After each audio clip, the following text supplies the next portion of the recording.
Hi, and welcome to Stephan Livera podcast, a show about Bitcoin and Austrian economics brought to you by swan.com. Today, we're speaking about validating Lightning Signer with Ken Sedgwick, one of the co-founders of the project. And this is basically about this idea of making Lightning more secure. So this project is you can think of it kind of like a hardware wallet or a secure element for Lightning, where people use hardware devices and secure elements to secure their cold storage coins. In this case, Validating Lightning Signer is a project that's helping or aiming to help improve Lightning security. So for example, you might have policy rules on your Lightning node that restrict how much Bitcoin can flow out of it. And by having some of these rules segregated, it's separation of concerns. So that's what we talk about in this episode, and I hope that is interesting for you in terms of learning about the future of Lightning. If you're bullish on Bitcoin and you think it's the future of money, well, we need ways to make Lightning secure. Now, before we begin, a message from the show's sponsors. If you're a technical listener or you're looking to learn to build with Bitcoin, or maybe you're looking for a job in Bitcoin development, check out Base 58. This is a Bitcoin protocol school by Lisa Nygaard, and so this is a great way to get guidance in your Bitcoin developer education. Base 58 has classes and materials ranging from beginner developers all the way up to expert level classes. There are online classes as well as in-person intensive classes where you can learn in a guided pathway from Bitcoin and Lightning experts. So for example, the upcoming Taproot intensive in-person class is coming up, and it will cover using Taproot, TabScript, Schnorr, Frost, and Musig too. This in-person class is coming just prior to TabConf in Atlanta from the 4th to the 6th of September, and this class is on again in Austin, Texas, the 13th to the 15th of November. So if you're interested to learn, to brush up your skills, or you want to learn about Bitcoin development, go to base58.info.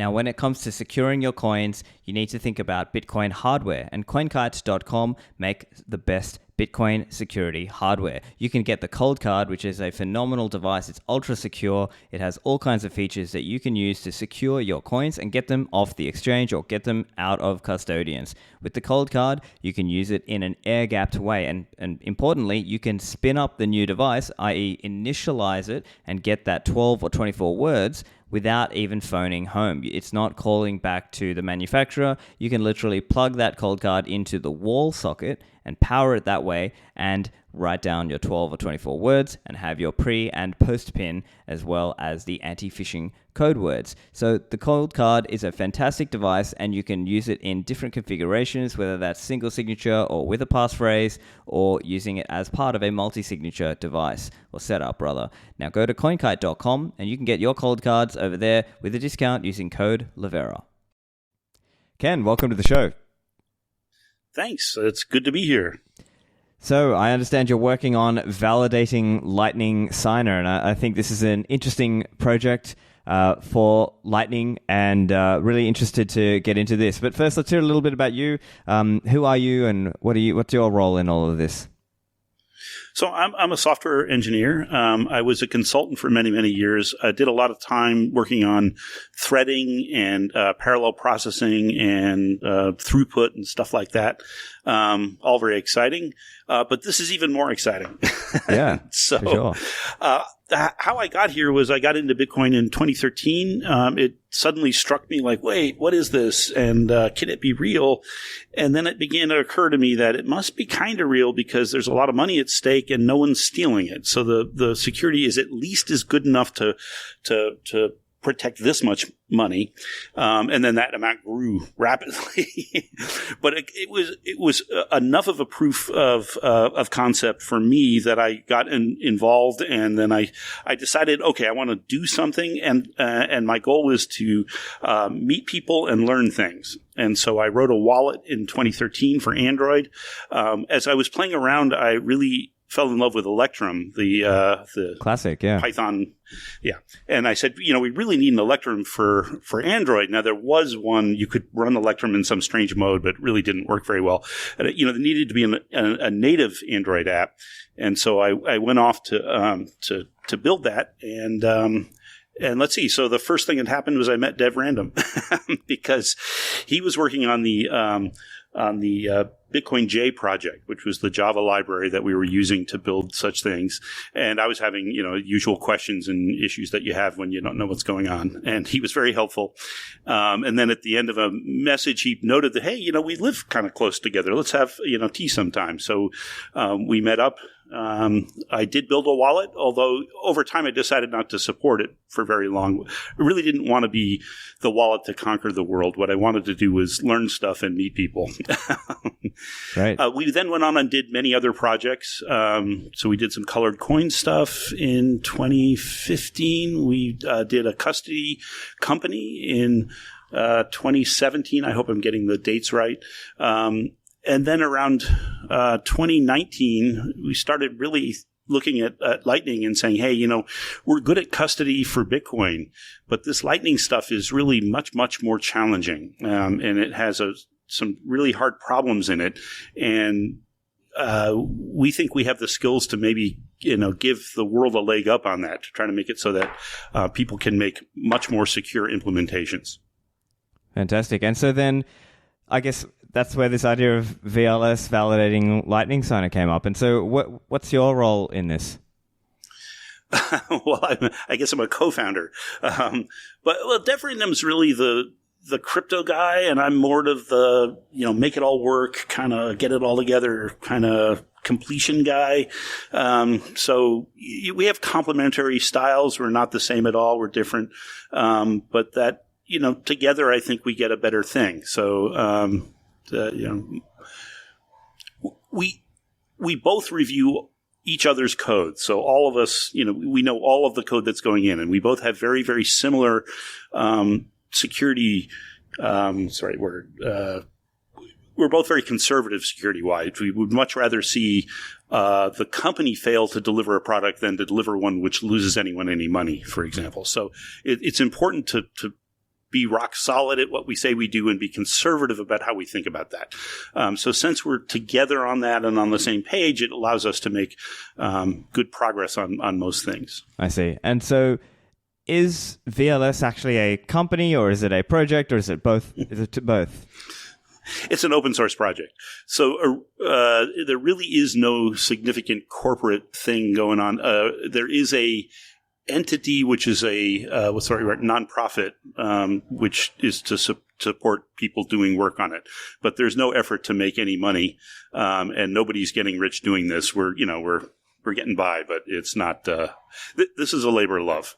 Okay, understood. And let's explain a little bit about why VLS was created. I guess presumably because of Lightning. Obviously, there's an online requirement, and generally, for listeners who are newer, the idea with Lightning is, let's say you and I have a Lightning channel together. When we do channel state updates, when I'm sending a transaction to you, or when I'm routing a transaction through, we need to sign new transactions, and which that also implies that the private keys are online. So I guess that's the key insight of trying to take those keys and keep them offline, right? So do you want to just explain a little bit about the idea of VLS? Well, you hit the nail on the head. I think the important thing, though, from where we were coming from is, since we'd worked in Bitcoin custody for a number of years and even did a real for-profit company there, the real trick there is to keep everything cold. I mean, really cold. So air-gapped, not connected at all. Yeah. And so if you're an exchange, a very common number is 95 to 98% of their funds are just very cold. And that's unquestionably secure, and it's easy to audit. I mean, as a software engineer, you can look through it and go, oh yes, let's see, that the stuff's really air-gapped, and the number of people who knew, you need to make sure that no one has sole access to anything, and yada yada yada. But that's a fairly well understood science, and it's really pretty straightforward to do, and a lot of companies are doing an okay job of it. Lightning is a completely different animal because it's just not possible. So if you're a large retailer, say a Walmart, and you have 1 million channels, and an average channel might have $100 in it, suddenly you have $100 million online. And as you alluded, in Lightning, the funds need to be online, and they need to be, the protocol requires that you deliver signatures in a timely fashion sort of all the time. why is that the case? So even if you're not doing transactions, the fee market changes. And so you sometimes have to rewrite the commitments because you have to recognize different requirements, especially fees lately. So it is not feasible to keep the funds cold. So you take a step back and you say, okay, so what do you do in a security situation when you have to keep funds hot? The answer is that you try to make sure that the keys are very, very carefully isolated. So you want to put them in as secure an execution environment as possible. You want to have as little code there as possible. You want to have as few connections to that machine as possible. And I can go, on and on, but we're reducing attack surface. And, it's pretty straightforward. The less gaps there are, the smaller the space is, the easier it is to prove that there's nothing that can get in. I see. Now, the idea, Lightning nodes have to be very, very prolific. They're gossiping, they're routing, they're doing all these things which involve talking to many, many nodes. And so the Lightning node itself is an unfortunate container for that activity because it's got, hundreds or thousands of connections, and it's, constantly going, sending messages and doing things and so on and so forth. It has a lot of code in it. And we're doing a lot of aggressive coding lately. The routing people are, there's, pick card payments, there's all kinds of features happening. And so, unfortunately, any bug in any of that could result in a case where a Lightning node could have an exploit, and then suddenly you've got a big problem. So our vision is to extract the keys, the stuff you need to do the signing, out of the node, and put them in something that's more secure, and then connect it in sort of the, I want to say the smallest possible way, the thinnest, pipe you can imagine, and get the job done that way.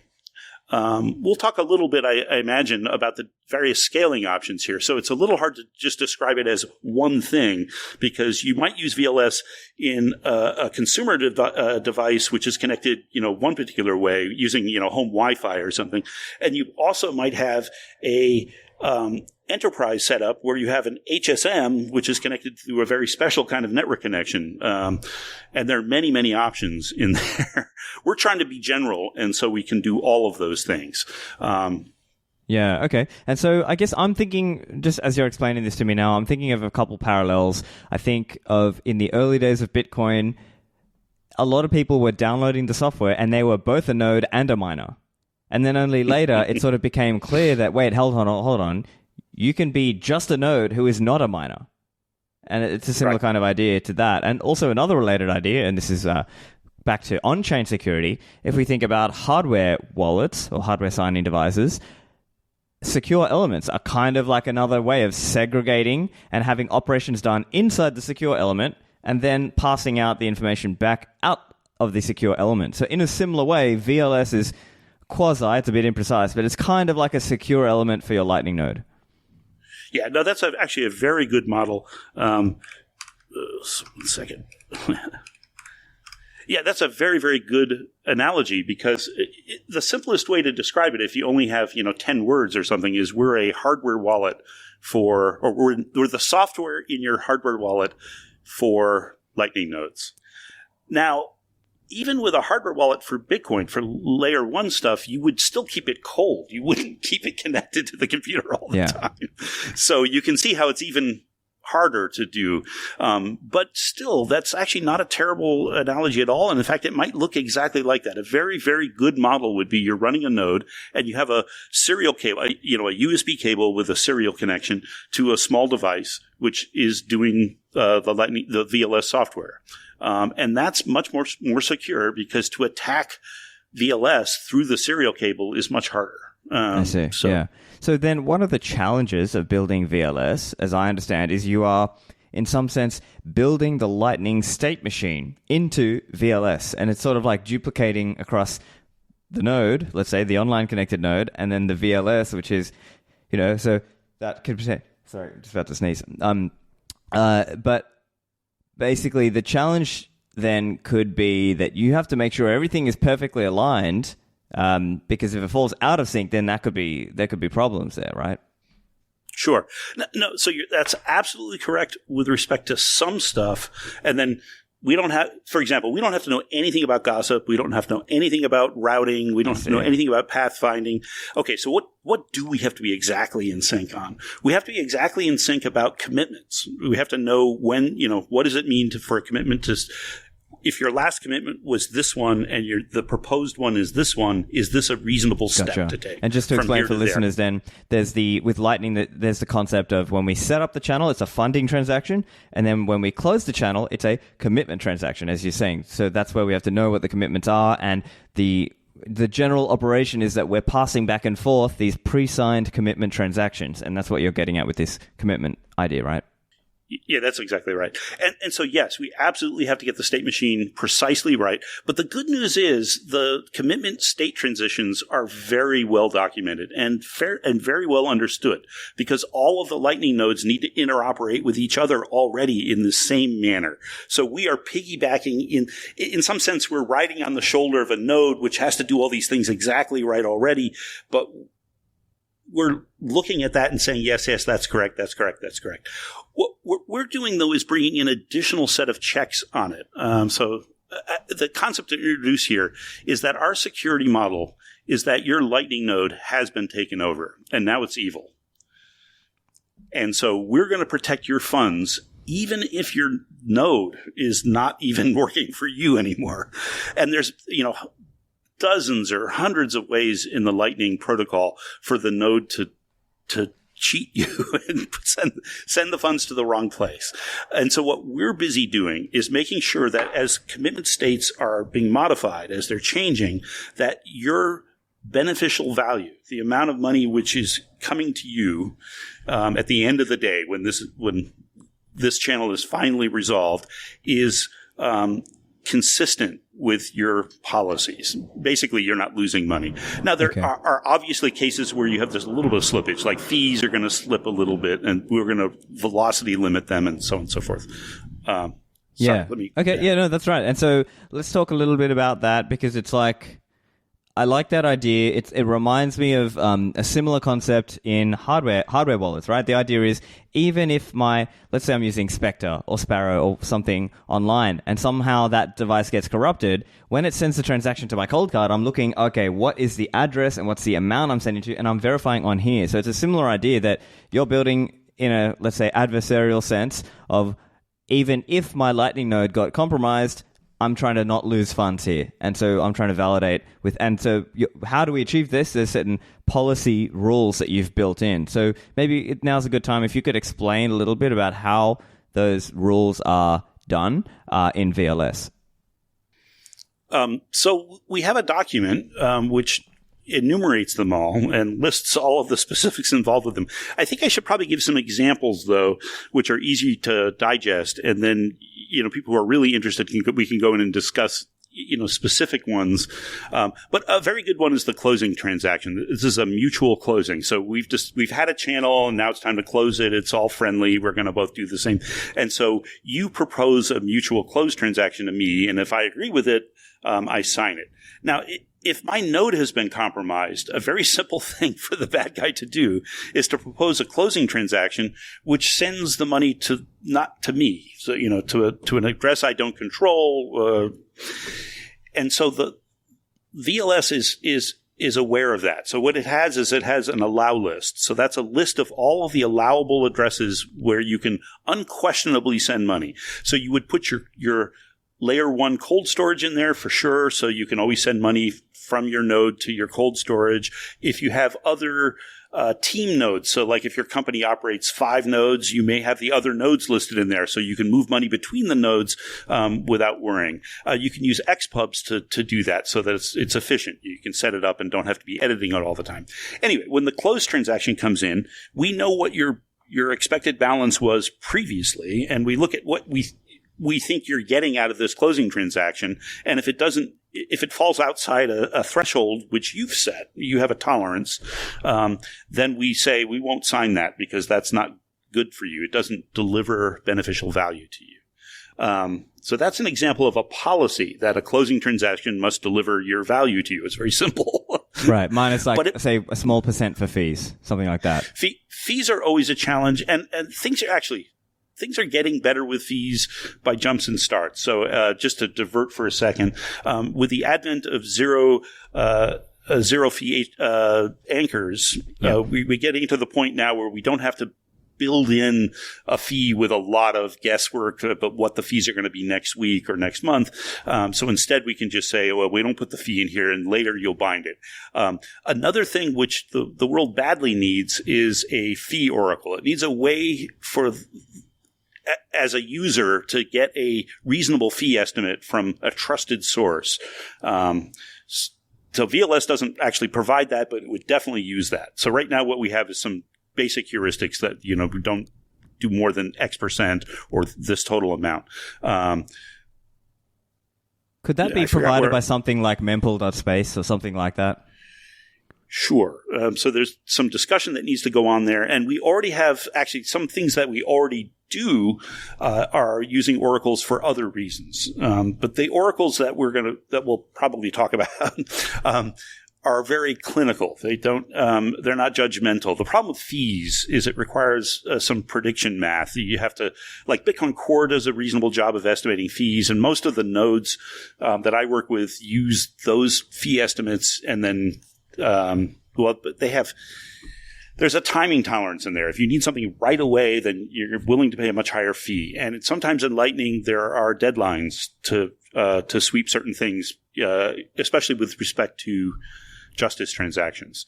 So the handling of fees there gets really sticky, because if we don't sign something because the fee isn't high enough, but there's a deadline involved, that's actually really bad. We need to allow you to be aggressive with fees when you need to be. It could be like a false positive if it might be actually in a scenario where you need to spend a lot of fee because, let's say, the other channel partner is trying to cheat you, or maybe they've restored from a wrong backup, and now you need to put in your transaction to take what's rightfully yours. That's where the difficulty can come. That's exactly it. And the case is if it's a severe attack, if it's a really bad attack, they've held you up in a bunch of ways, right? They've thrown some banana peels in front of you so that so you had 1 week to resolve this, but now you're down to just 2 days because of ways they've managed to mess you up. And so now your fee needs to escalate pretty aggressively to make sure that you get it cleared in time. Now, hopefully these are going to be what I'm trying to get at is this all sounds painful, but really it's much, much better than the alternative where you just trust the node and the closing transaction sends all your money somewhere else. That's very bad. Right. That's the nightmare situation. And so VLS, as you've mentioned, because we've got this Lightning layer, right? The peer-to-peer Lightning layer, and then there's also on-chain. So is VLS looking at both components here? Yes. Yeah. I mean, it signs for both. So absolutely. Right. We sign, when a channel is created, there's an on-chain transaction, which creates the funding transaction. Sometimes those are batched. So VLS is involved in looking at that and saying, okay, so we're putting this much money from our wallet into this thing, but we're getting 3 channels out of it. And our portion of these 3 channels is, this much. And based on that, we can say, yes, you have appropriate beneficial value, and therefore, we can allow that to happen. So it doesn't require explicit approval to open a channel, because we can tell that you're entitled. You haven't lost any money. The money's in the channel, and you should be able to get it back. If you just go do a payment to someone, so just from a command line prompt, say, pay this invoice, VLS will ask the user, so hopefully on a trusted display. This depends how it's built. But VLS, just like a hardware wallet, will say, do you want to pay this invoice? And it'll list the invoice details, and you can say accept or decline. And if you decline, then VLS will not allow that payment. And if you say accept, then it will let it go through. Great. And so we're talking about all this stuff, but the overarching end goal is that Lightning nodes can be run more securely, which in turn helps more people run larger Lightning nodes or just be more comfortable running a Lightning node altogether. So, for example, there are big Lightning nodes out there today like Bitfinex and Bitrefill and River and Async, and some of these Lightning nodes, they literally have hundreds of Bitcoins on them, and so they need something. They have to if they're going to participate, if they're going to provide that liquidity or absorb that liquidity. So, you certainly would minimize how much is held in the node, but with Lightning, you don't have the option of having nothing. So, yeah. Yeah, great. And so I guess, just explaining some of the policy rules. So I guess there are different, thinking about the ways that, let's say, a malicious person might be coming at you to try to, attack you or steal your funds. In one way, they might try to route payments out to themselves, or another way might be to try and, let's say, close the channel and take the fund, like send the funds on chain to themselves, right, to the hacker or attacker. So in some of these contexts, VLS can help you, right, or can stop that. That's the idea. Right. Yeah. Yes. Yeah. I think actually it's fairly complete. We don't think there are like any good ways. The ones where the smaller ones that we're tapping down now and trying to close are mostly griefing attacks, where someone can burn more of your stuff for fees. Now that doesn't give them any money, though. They have to work with a miner and have to be very lucky in some cases. So we feel that those attacks are going to be less aggressive, less common, and less fruitful for the attackers. And we see lots and lots of reasons why that gets better, as we have anchors are going to make a huge difference right off the bat, because they allow you to do fee determination at the time instead of like guessing ahead of time, which is terrible. Another one is L2. Someday when we can do L2, all of that will get much, much better. But that's far on the horizon. So yeah. Okay. So I guess that's the question I wanted to ask. Are there any? What scenarios does VLS not cover?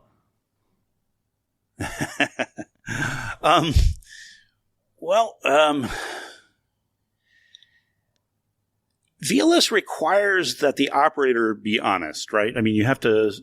So one thing that we say about VLS is that it separates concerns, and this is something that we actually like.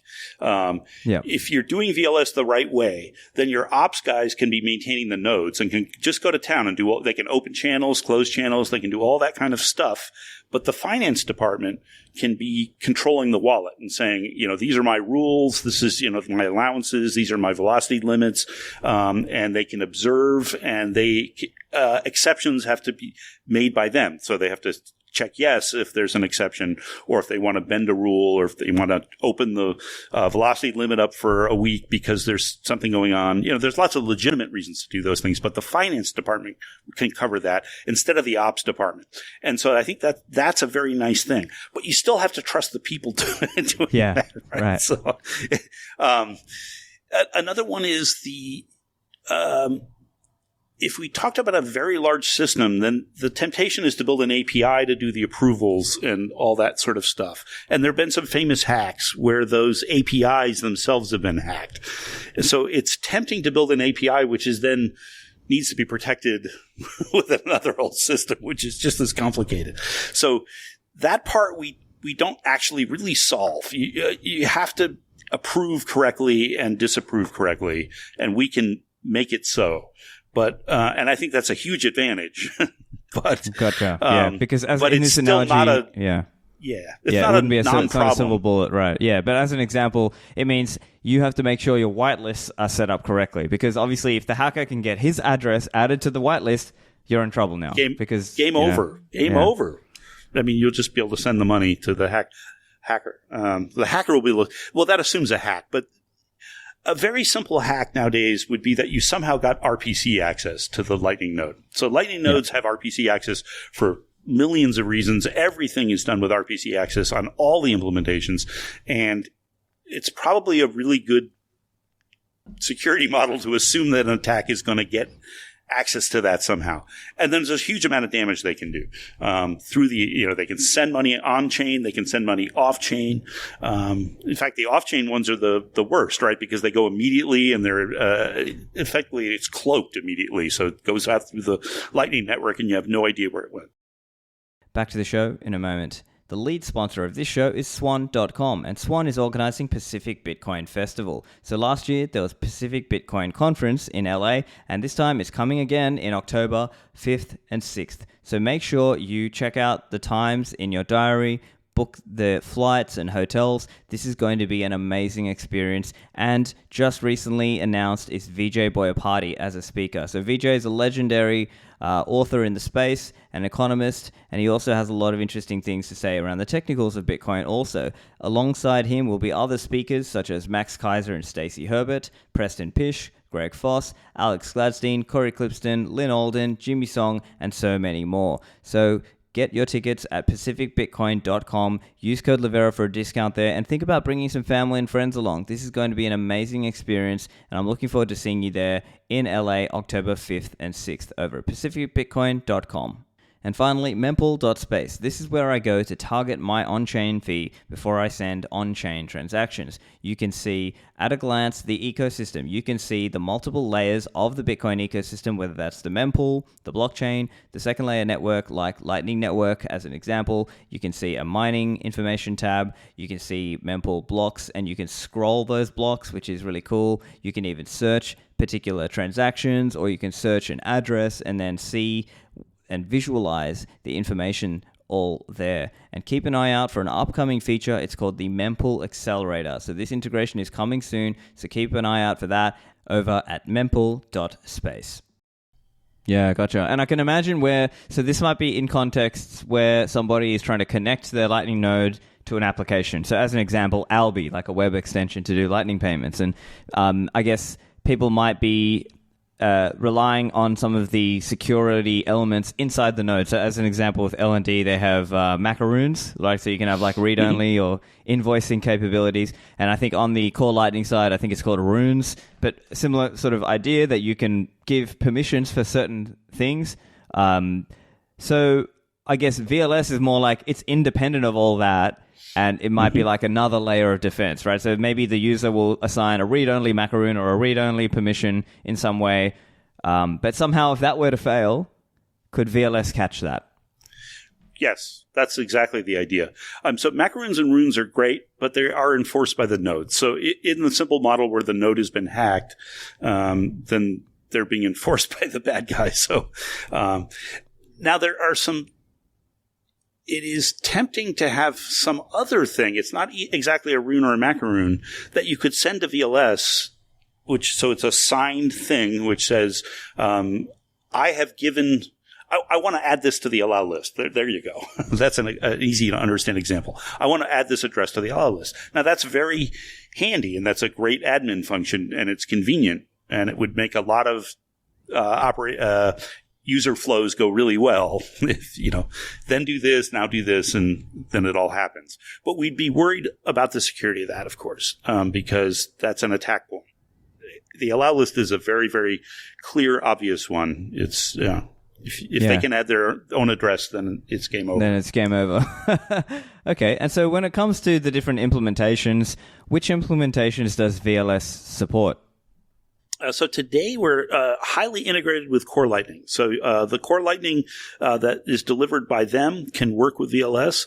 We have an integration repo where we actually you can type make at the top, and it builds both systems and runs all the integration tests and so on and so forth. That we use that for testing and for demonstration. So that's Core Lightning. LDK, we're highly integrated in that we use LDK code. So our models for what the interfaces look like and the APIs look like internally are LDK defined generally wherever possible. And sometimes we get to influence those. And so that means if you're building an LDK node, now it really depends on which LDK doesn't mean like one particular node. It could be, it's how you built the node with LDK, but it should be relatively straightforward to use VLS with LDK. We have a sample node that we wrote so that we could run it and prove that it worked, which does that. So it's called LN-ROD, Lightning Rod, which I guess may have been used by other people as well. Anyway, it's up on our repository, and it should be current and work. So yeah. Okay, and so is the plan then to have other implementations supported over time, like, I don't know, async or LND and things like this? We want it to work with everybody. So really, if possible, we'd love to make it actually the protocol of standard, and even support competing implementations. But it seems like there really needs to be a very open implementation that everybody can look at and look at the rules, and that we can discuss them and add rules and remove them and debate and so on and so forth. And we'd love to get all of the nodes capable of doing it. In terms of LND, there's a project called LND Signer, which is done by NYDIG. I don't know if they're NYDIG or I think they say NYDIG. Anyway, go on. Yeah. But NYDIG has a project called LND Signer, and we're in touch with them, and they are working towards a proxy so that they can connect to LND and connect it up to a VLS remote signer. In fact, in CLN, we exactly use a proxy. So we replace a CLN component, the HSMD daemon, with a remote HSMD, which looks the same to CLN, but instead proxies all the requests to us, and then we sign them and send it back. Gotcha. Okay, yeah, and as I understand, there may be commercial reasons where some of these companies want to support you. Correct me if I'm wrong, I think Blockstream did something recently. Maybe they sponsored you, or they did some kind of partnership with you? Both. We are sponsored by Blockstream, but we're integrated in Greenlight. So Greenlight needs a signer in its flow in its diagram. There's a spot for a remote signer. That's part of its vision. And early on, they decided, they used their own native signer initially, I believe, but pretty quickly switched to VLS because we were completely compatible with that signer due to the other way we were working, which was replacing the HSMD. So yes, we're currently the signer in Greenlight and working with them on that. Gotcha. And that also makes a lot of sense for their context, which is the idea is, in that context, Blockstream is going to run the node, and then the user might have his keys on his phone, as an example, and so that's where VLS can come in, because that might be what's operating on the phone. Yeah, that's an important concept for VLS in general, though, is what we're trying to do. If you really step back and abstract it, we're trying to distill custody and nothing else. So we don't want any routing. We don't want any other efficiency, no other features, just custody. So what does it take to say I control the funds and I control all of the funds and I give all the options to the person who's running this software? So like if they decide that the service has become evil, that they have options. They can, connect it to something else and get their funds. Gotcha. Minimal custody is also very important for resources, because a lot of these cases you want to put it in an embedded device, or you want to run it in a web browser, or there are many, many different cases. And so being as small as possible is really a good thing, a beautiful thing, because you can make it cheap. Gotcha. Stackwork and Sphinx, they're the related dev teams, are building something using ESP32s right now. I think it's about a $10 part. And the vision there is that you can plug this VLS signer on a chip into the wall, and it connects to your Wi-Fi, and it signs using a cloud-based node. But it allows you to receive money day and night. So if you're a streamer who's getting some funds from folks or delivering some service in some other way, people can pay you all the time because the funds are supported by that little device. And that gives you custody, and they don't have to trust Stackwork or anyone else. It's an interesting idea. Okay. And so then, in a way, like you're saying, it's hardware agnostic, right? Because VLS is the software, and people could be running it at all kinds of different levels. So like you said, down from that ESP32 device to a mobile phone, all the way up to the enterprise-grade HSM hardened server, all of these things can run VLS. That's the idea. That's the idea. We're writing it in Rust because Rust seems to be minimal. It seems to have less system dependencies than other things. So if you're writing something in, C or Python or what have you, you tend to need more in terms of library support than Rust. Rust is more self-contained that way. Rust is very good for embedding. I personally have been doing stuff with the STM32. That's this guy. Whoops. Oh, yeah. Great. These guys here. So we run on this, and we can connect it up to a core Lightning node and run a node. I've got a node running at home doing that. And it's a lovely environment. I've done embedded work in the past, and, it can get weird. Rust on embedded environments is really pretty great. Now, HSMs are another interesting case, but it's going to take us a while to get there because those generally require what's the right word? Partners who can wield. You have to get companies to allow their non-disclosure agreements and all sorts of problems, and it requires funding and yada yada. I think the best thing you can have is a really concise library implementation for the core signer, which is what we have, and then you can say, look, we can put that on the HSM, but somebody with political clout needs to solve some of these other problems. We definitely can run on a protected Unix server today. So a very, very good option for a lot of people right now is probably to have a rack in a secured location where you're running VLS, and you connect that rack to your nodes, which are running in a somewhat less secure situation. Those might be in a more general, they could be in the cloud, for example, whereas your rack might be in your physical custody. There are many examples, and there is no one-size-fits-all here, but running it on a general Unix server is very straightforward. We do that all the time now. I see. Yeah, and it makes a lot of sense. I know there are some large Lightning nodes that are in the cloud, and so this would make a lot of sense for them to run VLS in their own home or in their own office somewhere as a way of protecting themselves. Or even in a different cloud. So a very, very good model is to say my nodes are over here in this cloud. They're running on this operating system, yada, yada, yada.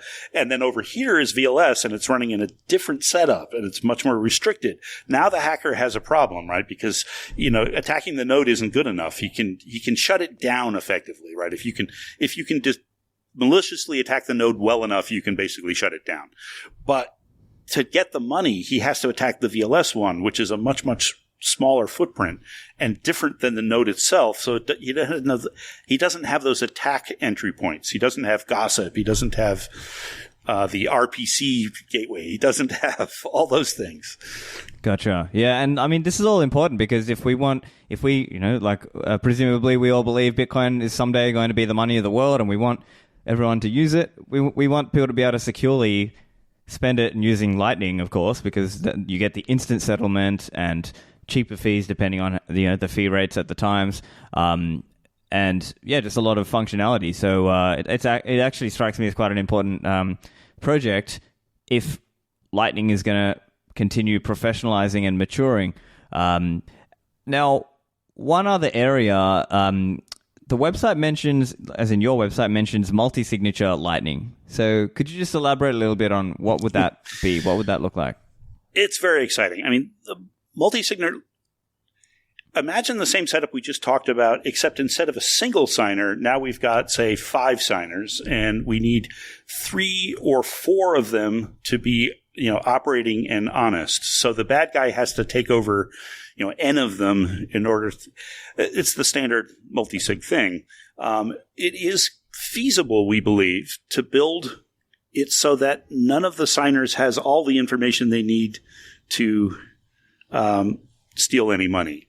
So you simply compromising a signer now isn't good enough. You have to compromise, N of them. It depends how you build it. But 3 out of 5 or 4 to, those are our typical things that people talk about. Now that would allow you to do very, you could be very confident there because those signers could be running in very different places on different hardware. And so that would make it very secure. Another thing that's cool about that at the low end, so that was an enterprise story, but a low end user story is that you have your phone and you have the wall wart at home and you have something in a safe deposit box which you can plug in if you have to, and maybe there's an online partner who you trust to do certain things to, much like Green Wallet did in the old days, and so you can use that sort of setup, which is very heterogeneous. You're not just get, 3 out of 5, you can't get them enough. Instead, it's, no, I have different motivations for these. This one's always with me, but it's intermittent. That one's always available to give a signature, but maybe it doesn't automatically sign, those kinds of things, if you know what I mean. So those heterogeneous setups can lead to a lot of really cool things for users as well. I see. And so, yeah, there's a lot of possibility there. And so in terms of the protocols required for that, the website as well, you mentioned that requires or relies on the maturity of key protocols, namely Taproot, Music2, and Frost. And so do you want to just elaborate a little bit on what the relation is there for those? Sure. And this is where, Dev Random is going to be a little stronger here than me. But so Taproot is working and it's great. And the music part is all very good. But then we get to, there's several hard parts. So the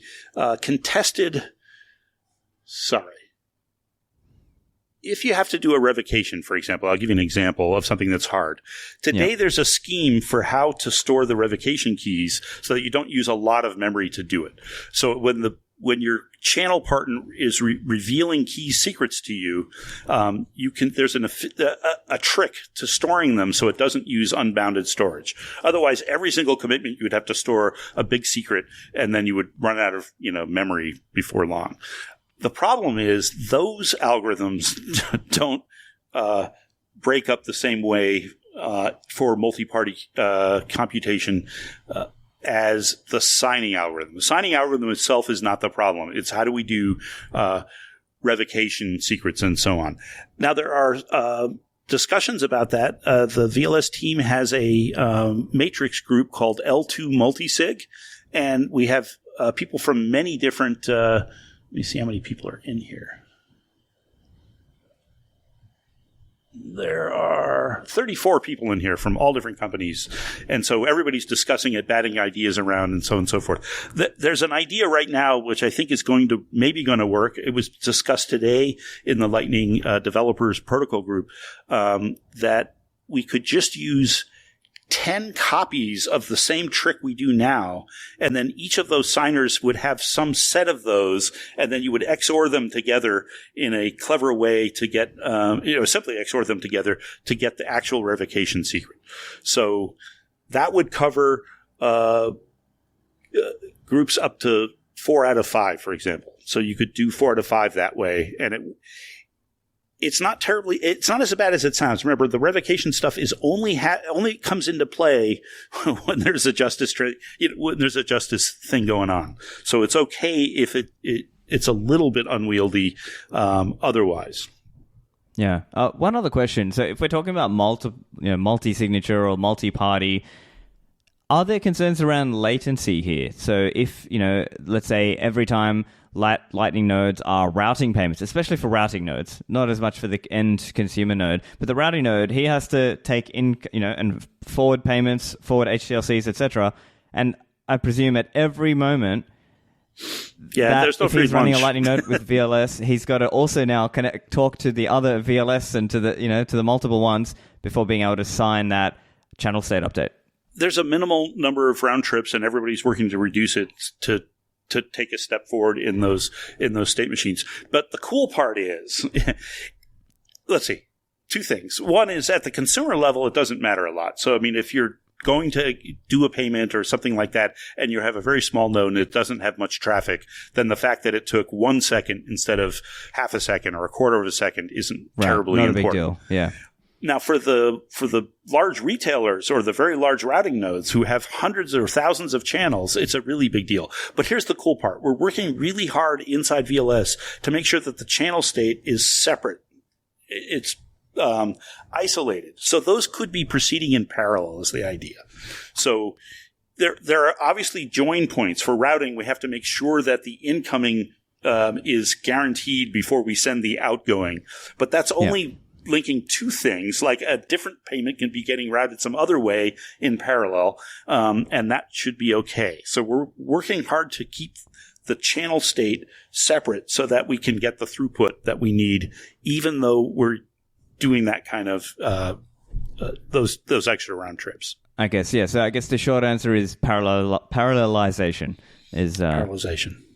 Yeah. Okay. Yeah. I mean, really, when it comes down to it, if you're trying to protect $100 million or even $1 billion, then the fact that you have to throw some significant hardware at it and some very fast links is not actually the problem. Right. The problem that is would that be considered table stakes. Yeah. Yeah, the problem is a bad guy could get in there. I mean, or a dishonest employee, the usual thing that having to protect each one of those things individually is really harsh. But having to say that, no, the bad guy has to take over 2 of them or 3 of them, is a good deal. And so you would absolutely be okay with, stepping up and making it go faster. Getting the software architected so it can do that is the key. That's gotcha. That would be the hard part, is making sure the software can deal with it, and then you've got to find the hardware and the internet connectivity to, and the hardware that can deal with it. Okay, yeah, I think that's a fair answer. And when it comes to relationship with watchtowers, right? So maybe we can think of these as independent things that both help increase or improve the security, and maybe in the future, watchtowers will be more prominent, or there'll be more people using them, and maybe that would be in an L2 or let's say a LN symmetry world where we have VLS working and watchtowers. Maybe they'd be both operating to increase the security for the users. Right, and VLS does have there is a watchtower angle there, which is if you're using a watchtower, VLS probably needs to know that needs a signed attestation from the watchtower that it has what it needs in order to take the next step. And so that's another case where we have to be involved in that protocol. I think what I've been hearing, and I don't claim to understand it, is that the Taproot stuff is going to help watchtowers a bunch. I think there's some simplification that happens in the Taproot. Right, once we move to Taproot channels, that is. Yeah, I think the watchtower stuff gets much better somehow, although I'm not really clear on why yet. But hope that we still need to know that your Taproot's that your watchtower's up to speed before we go on, because you got to check your parachute before you jump out. Right. Yeah. Of course. Yeah. Okay. And so let's talk a little bit about then protocol upgrades. So we've touched on some of this, right? Obviously, the biggest one would probably be LN symmetry, right? If we get that would make a lot of things simpler for Lightning developers, both at the protocol level and the software level. And I guess, are there other protocol upgrades or improvements over time? And basically, you will have to just update VLS to be in line with that, right? If there's, I don't know if Bolt 12 or blinded routing or some other thing that comes means you've got to now update VLS.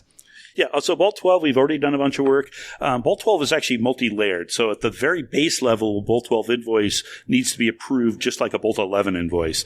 Now, the Bolt 12 invoice went through more round trips and protocol to get there, but it's the same thing. At the signer level, is it okay to spend $100 here? And you got to say yes.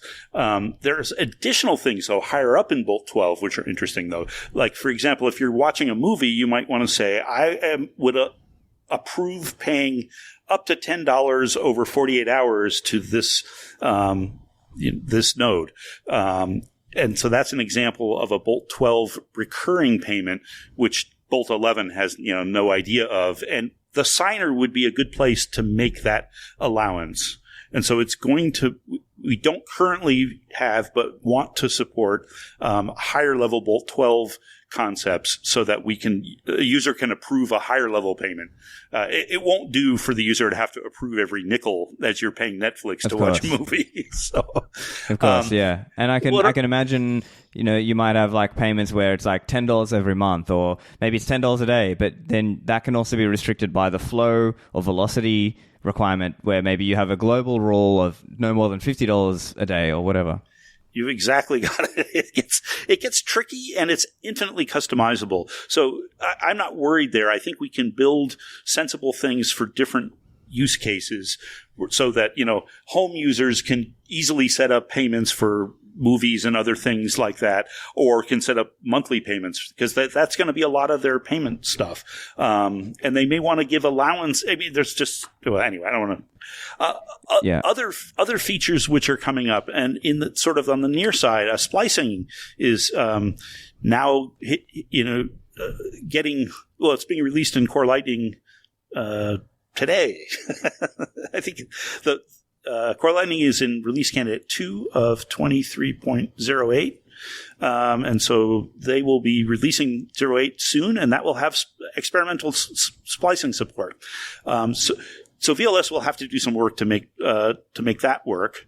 But again, splicing is really sort of the same idea, which is when you're splicing out, we want to make sure that if it's your money that's getting spliced out, in other words, if the money is coming out of your side of the channel, then we want to make sure it's going to an address that's in your allow list or in your wallet. If it's coming out of the other guy's side of the channel, then you don't care where it goes. That's up to him.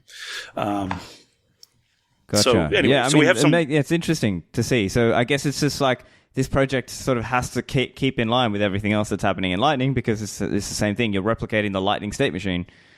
Well, not everything. Parts of it. Yeah, just the custody part. Right.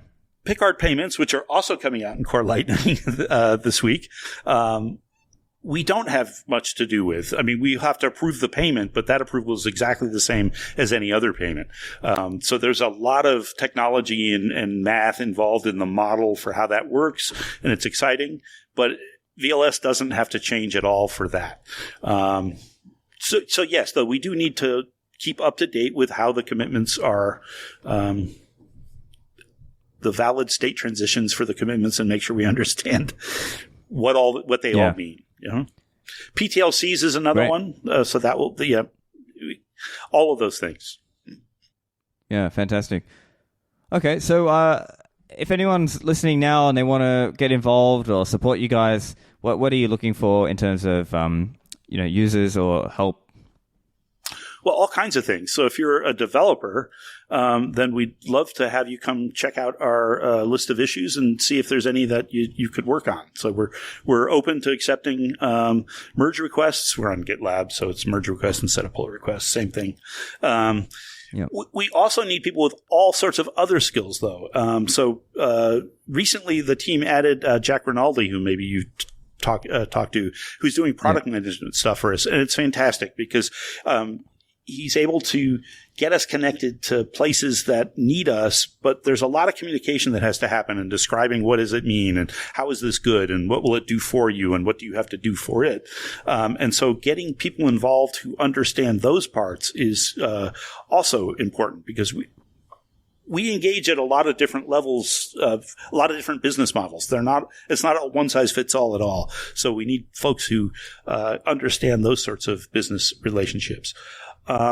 We need partners. So if people want to make a killer Lightning thing and it can use VLS, please come talk to us, because everybody's actually, it's not just VLS. Lightning is looking for the killer app.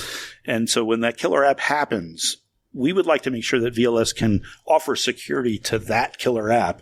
Let me give you an example. L402 is one that I'm excited about. I hope I have the right name, but it's the ability for publishers to receive payments at fairly low friction. You can just put a little proxy in front of your current server, not change anything else, and now suddenly you have a Lightning wallet filling up with Bitcoin. That's fabulous.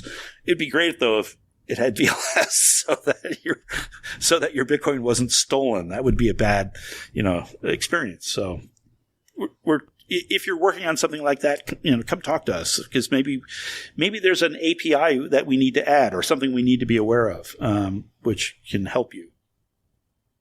Fantastic. Well, it sounds like a great project to me. Hopefully, I've got a lot of developer and technical listeners, and hopefully some of them are interested to come and get involved in some way.